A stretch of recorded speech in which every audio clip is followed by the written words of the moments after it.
And Taoiseach, that's what the report looks like, and I'm going to hold that up to show the survivors because they don't have it. And that is the executive summary with the recommendations and one or two odd, and not a single survivor has that. I have it since yesterday when it was put in the pigeonholes of TDs.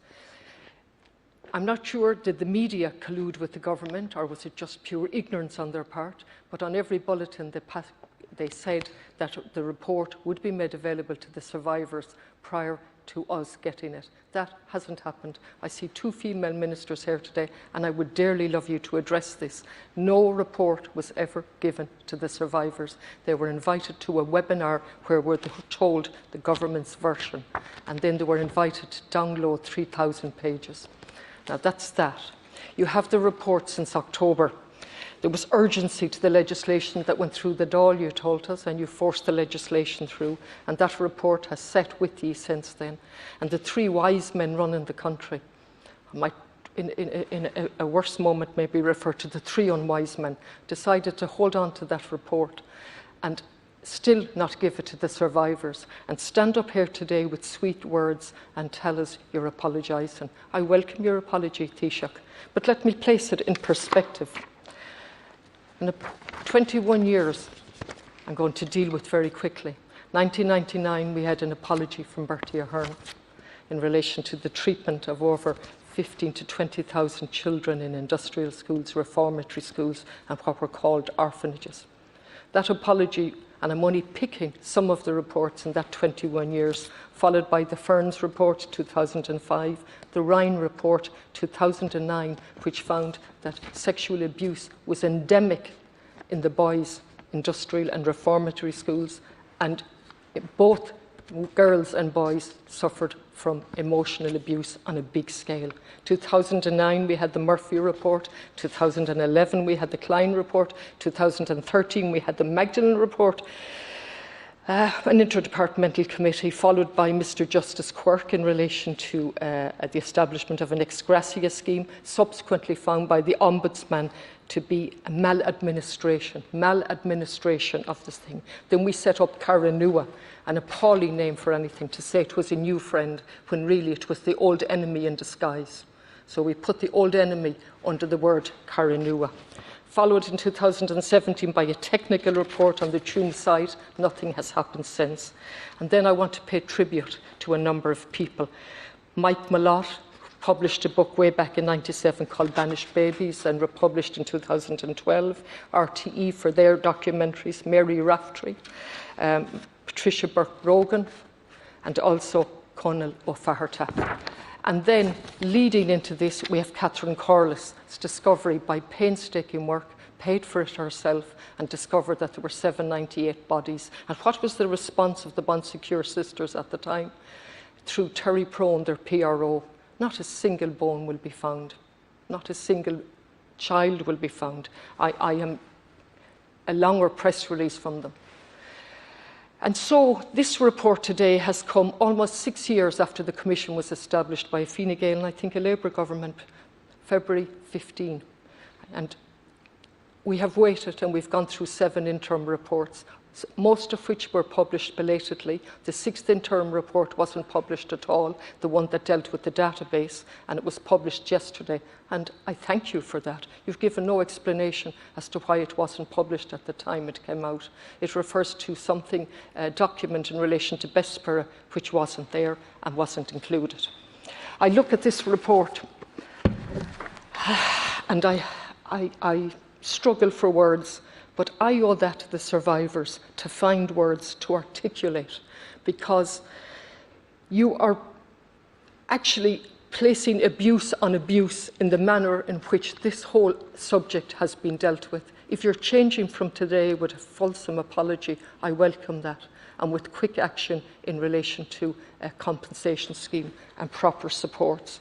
I doubt that, but I will work with you, I will support you if that's But forgive me for my lack of trust. It's based on personal experience, family experience, professional experience, and indeed having taken the trouble to read every one of the reports that I've referred to and more besides. So my trust is really stretched, but that's just me as a TD. Where does that leave the survivors who were sitting on a webinar yesterday?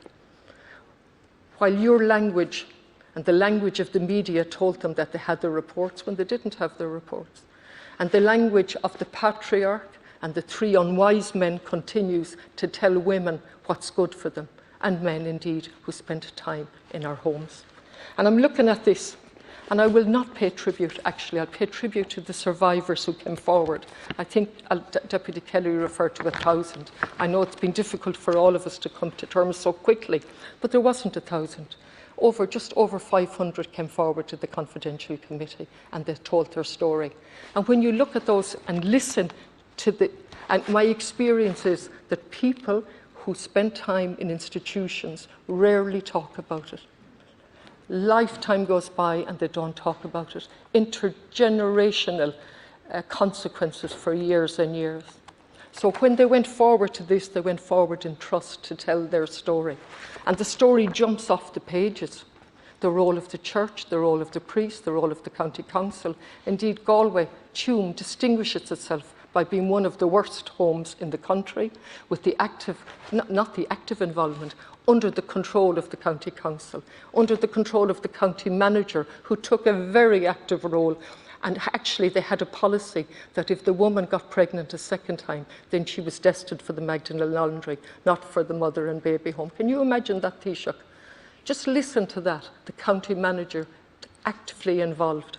And then we look at this report, and while they tell the story, the women, of rape, sexual assault, nearly 12% under 18, as young as 12 in these homes. And this commission finds that there was no evidence that they were forced by the church or by the state. Now, to me, it's incomprehensible to draw that conclusion and many other conclusions which I have a great difficulty with based on what's given by the women when they tell their stories. Because the priest jumps off the page, the solicitors jump off the page, GPs jump off the page, who phoned the doctors, who phoned the priests. And some of the sexual abuse carried out by family members, by cousins, by uncles, and by priests. All of it set out here. And then we have conclusions from this commission that tell us that there was no evidence of compulsion. Now, either we believe the women or we don't. If we don't believe them, we're adding utter hurt to what they always feared, that they wouldn't be believed. So I'm using my few minutes here to say I absolutely believe the survivors who have come forward, although their memories are very, very difficult. And yet we have a commission that tells us, no, there is no evidence. And there is no evidence also of forced adoptions, when all of the evidence given confirms this. Now, I would have liked if you dealt with that today in a little bit more nuanced manner than you've done so, Taoiseach. I don't expect you to have read it all, because none of us could in the time allowed. But really, the inconsistencies in this report are nothing short of shocking. The writing is unprofessional and amateurish in parts. There is inconsistency in relation to how people are referred to. Sometimes they're called people, sometimes they're called a witness, sometimes they're called another witness, sometimes they're called a woman, sometimes they're called a survivor. Absolutely no consistency. And then a narrative that seeks to balance if something bad was said, but now we'll finish on a positive note. I find the whole thing actually repulsive, to tell you the truth, the narrative. What I don't find repulsive at all are the stories of the women, which I have read and which I was familiar with. But the spin continues in relation to the way this report was done. And that spin came from the Taoiseach back in 2017, and you are continuing with that spin today, where the Taoiseach said the nuns and the priests didn't come in the middle of the night and take our children. Yes, they did on some occasions, but not often, because it was far more subtle and controlled than that. And the powers that were was the church, with the politicians playing a subservient role. And if we go to the County Council in Galway, and I'm using it as an example because it jumps off the pages, they had their meetings in that home. They actually had their meetings in that home. The absence of records, the appalling mortality rate, it was known at the time. And you're saying here today that we're all responsible. I am not responsible. My family was not responsible. The people I know were not responsible. And those least responsible were those put into the homes. So don't stand here today and expect me to listen to you with patience when you tell us society did that. Society did it. The society composed of the powerful against the powerless. And on top of that, the old distinction, public and private medicine, same thing here. If you had the money to pay and you came from a more middle-class family, you were treated differently. You paid your way and you didn't spend as long in there. Children in tune, girls stayed up to 7 years, boys up to 5 and 6. What is completely absent from this report, amongst many other gaps, is a failure to acknowledge the importance of bonding, and when the bonding is broken, the implications of that for human interaction. There's a complete dismissal of children being taken from mothers and an acceptance that adoption was much better. There are statements to that effect in here, that they were better adopted than in nursing homes, in mother and baby homes. I could go on. I know there was a little bit more leniency today. I won't dwell on take that leniency. I have enough said for today. I certainly find the narrative disturbing. I accept your apology. I'd like to see it with meaningful action. Quick redress. Learn from the debacle of the Magdalene redress scheme and of Carranua. Stop making distinctions between children who were accompanied by mothers and children who weren't. Let's accept that this was an inhuman, unacceptable system. And in fact, I'll finish by saying the one time that inhuman is used in this report, strangely enough, Ciancorla, is in relation to England, which took our mothers and their children if they were lucky enough to have them. And the only time that the word inhuman is used is in relation to the Catholic charities in England who sent the mothers back to Ireland. Imagine they were repatriated. You know what that means? Generally it means returned. Here it was forced back to Ireland. And inhuman is used simply on that occasion and at no other stage during that report. I hope this is the start, I hope, of a truly meaningful debate and action where language means something and where you actually listen to the people on the ground and never, ever repeat a webinar or the leaking of a report so that you can control the narrative. Simply disgraceful. I have 2.5 minutes to scrutinise this motion. 2.5 minutes. The peaceful delivery of words of war are absolutely shocking to me, and that's what's happening here. Minister, you've delivered a speech, big print, with great gusto and confidence, of 10.5 pages, and in that you insult us on page 5, and the House will be aware further the 2009 Act that Dáil approval is required. This statutory requirement ensures complete transparency and proper parliamentary scrutiny and oversight. Do you think we're complete idiots, Minister? 55 minutes, you took 10 of that, that leaves 45, and I have 2.5 minutes. As we sign up for more warmongering. And earlier in your speech you told us about how the European Defence Agency was formed, and what you neglected to tell us was how the arms industry led the politicians by the nose as to set up that in 2004. The European Aeronautic Defence and Space, now Airbus, along with the French Defence, I can't because I'm going to run out of time, started lobbying, and so on and so on.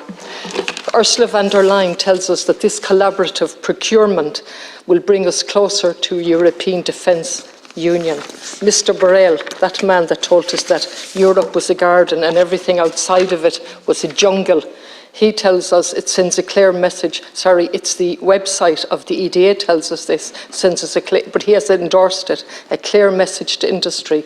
clear message to industry. That's what we're doing here, that aggregate orders will be placed together through the EDA. Large orders provide industry with certainty. Can you imagine that? And allowing them to ramp up production and produce faster and faster. More arms, more war, more slaughter. And we stand here and we say we stand in solidarity with Ukraine while we watch Palestinians being slaughtered as we do not use our voices. And you have 10 pages of a speech to connive, to cheat, to hide the purposes of what we're doing, which is to join the warmongers of Europe. We're failing to learn from history. You're failing to listen to us, and I will have absolutely no part of it. As a woman, as a mother, as an independent TD, I will not be part of this horror show. Thank you. Taoiseach, thank you for coming in, and it's good that you're prepared to answer questions and give a speech and apologise for your error of judgment. When did you realise you made an error of judgment? Fair question, Deputy. I don't know. I don't know. I know the right answer is let me help your memory. Right away, did you realise you made an error of judgment when the Village magazine contacted you? I can't obviously point to a date when I know what you're trying to imply is that I only decided this was an error of judgment when it entered the public domain. I don't think that would be fair. The truth is I didn't think about it for months and months and months. Lots of things are on your plate as Taoiseach and as party leader. Thank you, Taoiseach. Let me just put this in context for you. When all of this was happening, and when you were leaking a confidential document to an organisation for the GPs that didn't come within the framework under which you were negotiating in private, the homeless figures passed 10,000 in Ireland for the first time in February 19 and continue to rise. Social Justice reported that 1 in 6, or 760,000 people, lived in Ireland with an income below the poverty line and so on. And we were desperately, with the help of children in the street, forcing you to declare a climate emergency. That was the background. And you take a hands-on approach. And I've asked you now, and I welcome your apology and your acknowledgement. I asked you when you learned about that, and you didn't think about it, so therefore you didn't learn about it. And then Village magazine, and I have serious questions actually myself in relation to how a whistleblower tells all he knows now, and so, but that's for, I've only a few minutes and I won't go into it. So there's certainly a context there.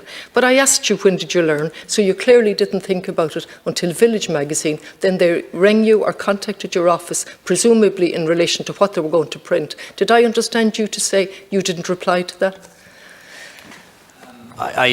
They didn't contact me here, so they didn't contact me personally. They did send an email to my office in the week previously asking if I'd given a document to a different doctor. The what? I didn't reply, no. That's okay. And then did you go and discuss it with your friend, who was your friend at the time, not so much your friend now, Dr. O'Toole? Did you discuss that Village magazine had contacted you before the article was published? No, I didn't. Not at that point. Not until the article was published, or was the Friday night or whatever. When I look at your speech, and it's full of good things, and then absolutely what I've noticed since the day I was elected from that side when they're reading out speeches, it's full of spin as well, of course, and full of internal contradictions. And so you talk about the rivalry between the organisations was often bitter. It made agreement harder to achieve and held back progress. And then you go to the rival organisation that's not provided for under the framework and you give them a confidential document. Do you think that was right? I think what I was trying to do was right, which was, as I explained earlier, to demonstrate that what was in the terms of agreement in the 110-page document was what had been substantially announced already, that it was a good agreement for GPs, for patients, for the health service in general, that this was something that they shouldn't oppose, that they shouldn't be against. So Taoiseach, I've heard all your replies and you've repeated that very often, but you see you're describing them as rivalry, the rivalry, and I've read it out to you, and then you knew that at the time, and then you give them what's a confidential document. Now, you've gone to great pains to say a lot of that was in the public domain. That's not accurate, because your friend at the time and his friends, the chairperson of the organisation and the CEO, were texting each other at the end of April, or certainly very late in April, that they couldn't hold on to membership because they didn't have the details of the contract. Isn't that correct? I don't know. You don't know that? I haven't seen any of that. Okay. Well, that's what we're being informed when we read emails. And can you imagine we're now in a situation like this where we have to question the Taoiseach in relation to emails, some of which are absolutely deplorable, where questions are being asked of a doctor, would you like to get involved, or a doctor putting a question to a business person, would you like to get involved with direct provision? And of course we know the Taoiseach at the time, his views on that. The deplorable texts. You've seen them, because we've all seen them. They've been published. So now just let me stay with this, because I don't expect you to answer any of that. But this is the context of how this has come out. And these friends telling each other, listen, we have to keep this confidential, because otherwise they'll know where it came from. Now, please, haven't had the time to reflect. What do you think of the nature of that type of emails between your friend who has friends talking like that? And I believe the person who you describe as the whistleblower was one of those people. I think those messages were deplorable too, but I'd never seen them until the last couple of days, and they weren't from me to anyone. They were between third parties, including people I didn't know or I'd never met, and I can be accountable from my actions and my messages and what I say and I do. I can't be accountable for other people. And just finally, you're right to say they were a rival organisation, but that's not the full context. This was a contract that was being offered to all GPs to sign up to or not. And it was important that it was... Don't mind me interrupting you. I've heard that, and I've very little time. I've heard it. I've heard you say it, you don't need to keep repeating it. But what I'm more concerned is your informal way of doing things, looking after your friends. And you've got to accept, to any person looking on, it's insiders and outsiders. And Dr. O'Toole was an insider with you. And then if we put that in context of, you actually said in relation to Golfgate in Clifton that you had to lead by example. And various members of your party resigned their positions because it was so serious what they did, their error of judgment, and lead by example. Did you lead by example here is one question. And the second question is, I go back to your planning matter where you phoned the County Council and was covered in Time magazine. And so what you did, I endeavoured to do what I could do. This was for Trump, who didn't want a wind farm going up or a windmill. I rang the County Council and inquired about planning permission, and subsequently was declined. And it was very good of you to say, probably had nothing to do with you, but you got the praise for it and so on. And you go back down in relation to Trump. He wasn't president at the time. In many ways, I actually like that approach because, you know, traditional civil service and diplomatic approaches can be all about hierarchies. And sometimes the principals just need to talk and sort it out. The principal at that stage being you as a minister and Mr. Trump, who wasn't president. That's the informal way you did business. And I'm telling you, and I've run out of time for you to give me an answer, that that's the way you continue to do it. And there was certainly a gain, a political gain, because you bought off the threatened massive political campaign by that organisation of which Dr. O'Toole was a member, and he threatened to put posters everywhere, to go to all to candidates and so on, and a massive campaign, and you bought it off. Thank you. Taoiseach, if you want to make a... No, I really just don't think that assessment is correct, Ceann Comhairle.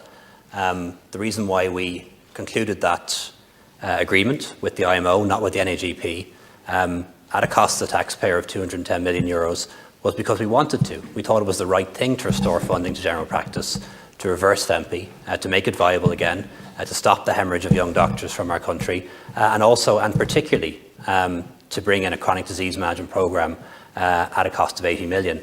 That's why we did it, because we thought it was the right thing to do. It wasn't about buying off any campaign, not at all.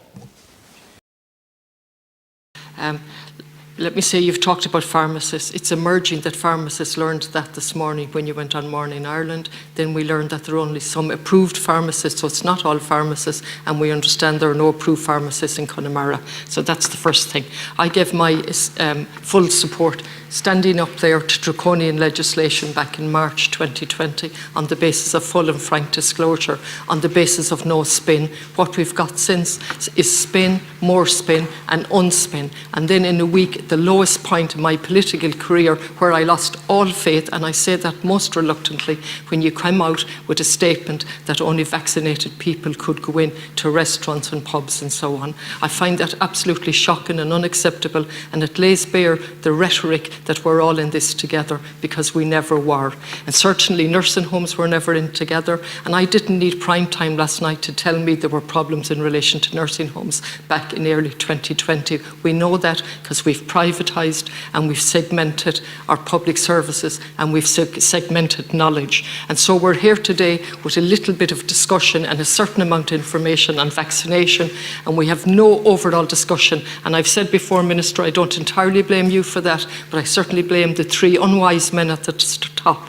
We've had no discussion of the cost of vaccination, the cost of the indemnity, and further how long it'll, and then we go into a situation where we need a passport. And then this morning you tell us there'll be a digital passport posted out, but how people are going to get that under the office of the Taoiseach, I don't know. In 10 seconds left, I find the whole thing absolutely unacceptable. In respite services have never been restored to Galway. The age group 60 to 69 have been told they'll go to the bottom of the list, and the information coming out is they should have mixed vaccines. The AstraZeneca that they got with no choice, followed by a different one, much more effective. I'm over my time.